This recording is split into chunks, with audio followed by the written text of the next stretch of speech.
Hello and welcome the economics class. आज का हमारा टॉपिक है सीमांत उपयोगिता ह्रास नियम यानी law of diminishing marginal utility. तो इस नियम का अध्ययन हम उपभोक्ता व्यवहार या उपभोक्ता संतुलन के अंतर्गत पढ़ते हैं। तो उपभोक्ता व्यवहार में हम देखते हैं कि एक उपभोक्ता किस प्रकार अपनी सीमित आय को वस्तुओं एवं सेवाओं पर खर्च करता है कि उसे अधिकतम संतुष्टि प्राप्त हो। तो इसी को आपका उपभोक्ता व्यवहार या उपभोक्ता संतुलन कहते हैं। तो सीमांत उपयोगिता ह्रास नियम या घटती सीमांत उपयोगिता ह्रास नियम उपभोक्ता व्यवहार का पहला नियम है। तो इसका अध्ययन करने से पहले हम उपयोगिता के बारे में जान लेते हैं कि उपयोगिता क्या है। तो उपयोगिता किसी वस्तु की वह शक्ति या क्षमता जो किसी व्यक्ति की आवश्यकता को संतुष्ट करे, उसको आपका उपयोगिता कहते हैं। या want satisfying power of goods is called utility. इसके कुछ कैरेक्टरिस्टिक हैं, जैसे पहला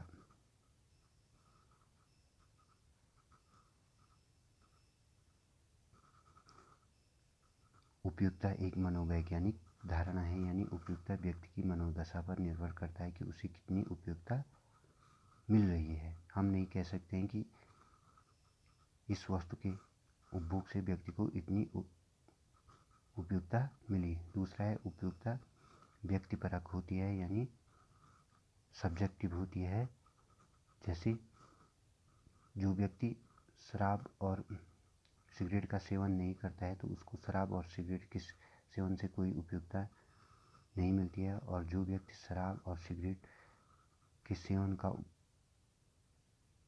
करता है तो उसको उसके उपभोग से उपयोगिता मिलती है। तीसरा है उपयोगिता का विचार सापेक्षिक यानी रिलेटिव है। ये समय और स्थान के साथ परिवर्तित हो जाता है। जैसे विंटर सीजन में जैकेट की उपयोगिता अधिक होती है, जबकि गर्मियों के सीजन में जैकेट की कोई उपयोगिता नहीं होती है। चौथा है उपयोगिता नैतिक सिद्धांतों से प्रभावित नहीं होता है, यानी कुछ समाज में कुछ ऐसे गलत कार्य होते हैं जो व्यक्ति इनको करता है उनको उनके करने से उपयोगिता मिलती है। जैसे कोई चोरी डकैती आदि करता है तो इनसे भी उपयोगिता प्राप्त होती है। इस प्रकार उपयोगिता नैतिक सिद्धांतों से आपका प्रभावित नहीं होती है। अगला जो विशेषता है, उपयोगिता का अर्थ अनुमानित संतुष्टि से लिया जाता है, वास्तविक संतुष्टि से नहीं। उपयोगिता दो प्रकार की होती है। पहले है सीमांत उपयोगिता, किसी वस्तु की एक अतिरिक्त इकाई की प्रयोग से जो अतिरिक्त उपयोगिता मिलती है उसे सीमांत उपयोगिता कहते हैं। दूसरी उपयोगिता कुल उपयोगिता होती है। उपभोग की विभिन्न इकाइयों से प्राप्त सीमांत उपयोगिता के योग को आपका कुल उपयोगिता कहते हैं। TU बराबर समीशन ऑफ MU, यानी TU यानी टोटल जो यूटिलिटी है वो मार्जिनल यूटिलिटी का योग होती है। उपयोगिता ह्रास नियम अब आता है आपका उपयोगिता ह्रास नियम। उपयोगिता ह्रास नियम को आपका संतुष्टि का नियम भी कहते हैं, और इसका सर्वप्रथम उल्लेख ऑस्टिन अर्थशास्त्री HN गोसेन ने किया था, इसलिए इसको गोसेन का फर्स्ट लॉ भी कहते हैं।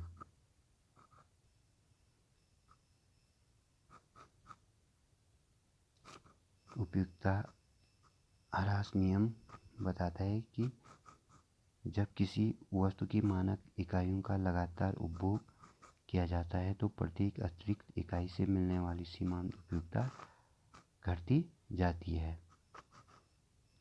इस नियम को हम फ्लो चार्ट के माध्यम से समझते हैं। तो एक व्यक्ति अपने ससुराल जाता है, उसके ससुराल का भी पैदल उसको जाना पड़ता है। तो जिस कारण वो थक भी जाता है और भूखा भी हो जाता है, यानी वो हैंग्री होता है। तो उसके ससुराल में पूरी छोले बने रहते हैं, तो उन पूरी छोले को जब वो जाता है तो उसके ससुराल वाले उसको 4 पूरी और छोले देते हैं। जब वो पहली पूरी खाता है तो उसका जो सेटिस्फेक्शन का लेवल होता है वो हाईएस्ट लेवल का होता है। दूसरी खाता है तो हाई लेवल, तीसरी खाती है तो गुड लेवल, और चौथी जब पूरी खाता है उसको फेयर लेवल का सेटिस्फेक्शन मिलता है। पहले में बहुत ज़्यादा, दूसरे में उससे थोड़ा कम, तीसरे में उससे थोड़ा कम, और चौथे में उसको ठीक ठाक लेवल का सेटिस्फेक्शन मिल जाता है। अब वो ससुराल जाता गया रहता है तो उसकी सास ज़बरदस्ती उसको एक रोटी और एक रोटी या पूरी और दे देती है। तो जिससे 5वीं रोटी खाने से उसको उसका जो सेटिस्फेक्शन रहता है नो, यानी उसको कोई भी सेटिस्फेक्शन नहीं मिलता है। उसको 4 रोटी पर्याप्त है, लेकिन एक ज़बरदस्ती उसकी सास ने दे दी तो उसको उससे कोई सेटिस्फेक्शन नहीं मिला। अब 6ठी रोटी उसकी सैली एक रोटी और देती, 6ठी रोटी यानी दे देती है, तो वो सैली की बात को नहीं टाल पाता है, तो एक रोटी और खा देता है, जिसके कारण उसके जो सेटिस्फेक्शन लेवल होता है वो नेगेटिव हो जाता है, यानी उसको वॉमिटिंग यानी उल्टी आ जाती है। तो इस प्रकार उसको नेगेटिव सेटिस्फेक्शन या नकारात्मक संतुष्टि मिलती है। तो ये चीज़ें आपको पहले मैंने बता दिया। गुड्स वांट सेटिस्फाइंग पावर, जो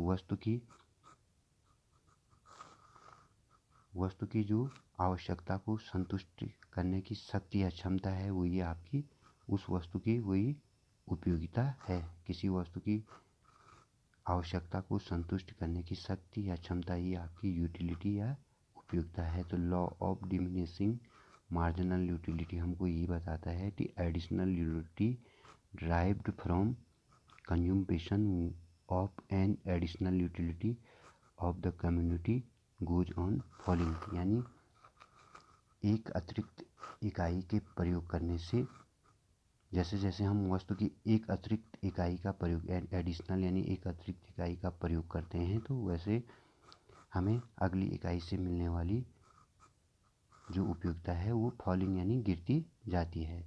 तो इसको हम टेबल के माध्यम से समझते हैं और उसमें नंबर का भी प्रयोग करेंगे। और जो इसकी मेजरिंग टूल यानी माप है, यूटिलिटी को हम जैसे हम तेल को किलोग्राम यानी केजी में मापते हैं, कैलोरी लीटर्स में मापते हैं, वैसे आपका यूटिलिटी को जो मार्शल महोदय ने यूटिलिटी की जो मेजरमेंट टूल बताया वो यूटिल में हम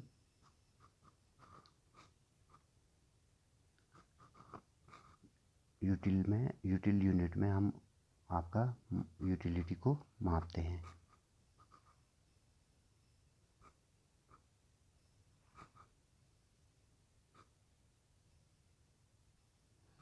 तो देख रहे होंगे आप एडिशनल यूटिलिटी यानी जो अतिरिक्त, इसको मार्जिनल यूटिलिटी भी कहते हैं। तो एक तरफ आपकी बर्गर, दूसरी तरफ आपका यूनिट है, यूनिट को आपका यूटिल में इसको यूटिल जो है इसकी मेजरमेंट की इकाई है। तो पहले बर्गर खाने से जो यूटिलिटी मिली मार्जिनल यूटिलिटी वो 10 यूटिल मिली, दूसरे खाने से 8, तीसरे खाने से 6, चौथे खाने से 4, पाँचवें खाने से 2, छठे खाने से 0 और सातवें खाने से -2। तो ये जो मार्जिनल यूटिलिटी है इस फॉलिंग यानी लगातार गिरती जा रही है। जैसे जैसे हम बर्गर की एक अतिरिक्त इकाई का प्रयोग कर रहे हैं, वैसे वैसे आपका मार्जिनल यूटिलिटी फॉलिंग यानी गिरती जा रही है। तो जो मार्जिनल का मतलब होता है एक अतिरिक्त, जैसे एक एक बर्गर खाने से 10 यूटिल्स, दो खाने से 8, इस प्रकार ये लगातार गिरती जा रही है और एक समय ऐसा आ रहा है कि ये आपके नेगेटिव यानी माइनस में चली जा रही है। अब मार्जिनल यूटिलिटी को हम मार्जिनल यूटिलिटी और टोटल यूटिलिटी में जो संबंध है उसको समझते हैं। तो जो बर्गर के पहले खाने से 10 आपका मार्जिनल यूटिलिटी मिली, तो पहले टोटल भी 10 ही होगी, और जो टोटल यूटिलिटी हमने पढ़ा कि मार्जिनल यूटिलिटी का योग होता है। तो दूसरे यूटिलिटी खाने से मार्जिनल यूटिलिटी 8 थी, तो 10 + 8 18, और तीसरे बर्गर से आपका 6 मार्जिनल होती है, तो 18 में 6 जोड़ा 24, इस प्रकार चौथे में 28, पाँचवें में 30, छठवें में 30 और सातवें में 28। तो इस प्रकार जो टोटल यूटिलिटी है वो मार्जिनल यूटिलिटी का सम यानी योग होती है।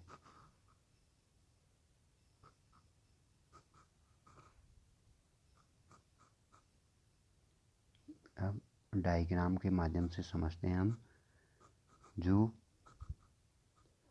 जब ये आपका टोटल यूटिलिटी है और ये आपका मार्जिनल यूटिलिटी है, जब टोटल यूटिलिटी आपका अधिकतम है तो मार्जिनल यूटिलिटी कितनी है, 0।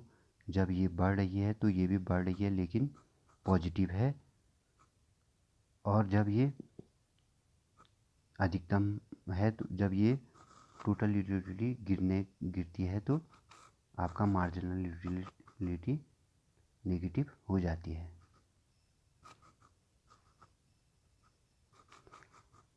जब आपका टोटल यूटिलिटी राइज यानी बढ़ रही होती है तो तब आपका मार्जिनल यूटिलिटी गिरती है लेकिन पॉजिटिव में गिरती है, और जब टोटल यूटिलिटी अधिकतम होती है तब मार्जिनल यूटिलिटी आपकी 0 होती है, और जब टोटल यूटिलिटी गिरने लगती है तो मार्जिनल यूटिलिटी आपका नेगेटिव हो जाती है।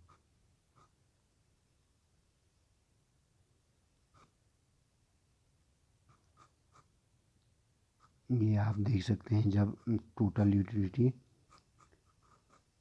बढ़ रही होती है तो आपका मार्जिनल यूटिलिटी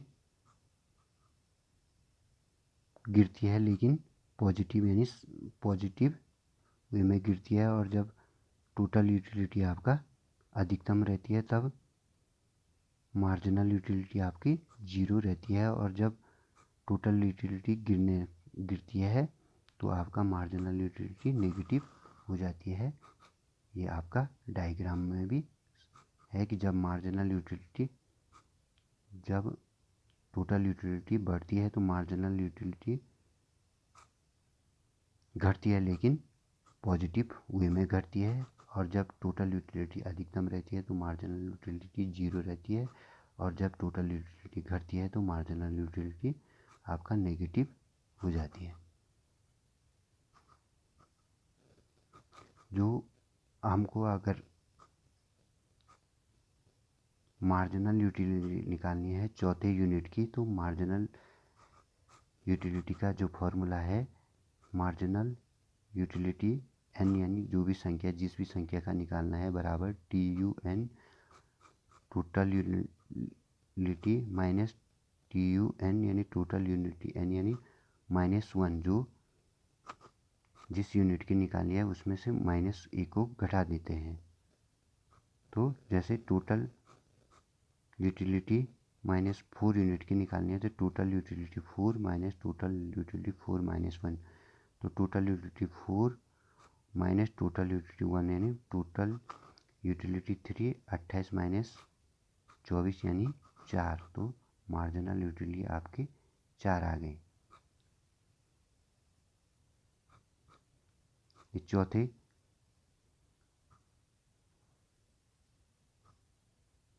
यूनिट की मार्जिनल यूटिलिटी निकालनी है तो चौथे यूनिट की टोटल यूटिलिटी है 28, और जो -T1 यानी टोटल यूनिटी -24 यानी 4। तो इस प्रकार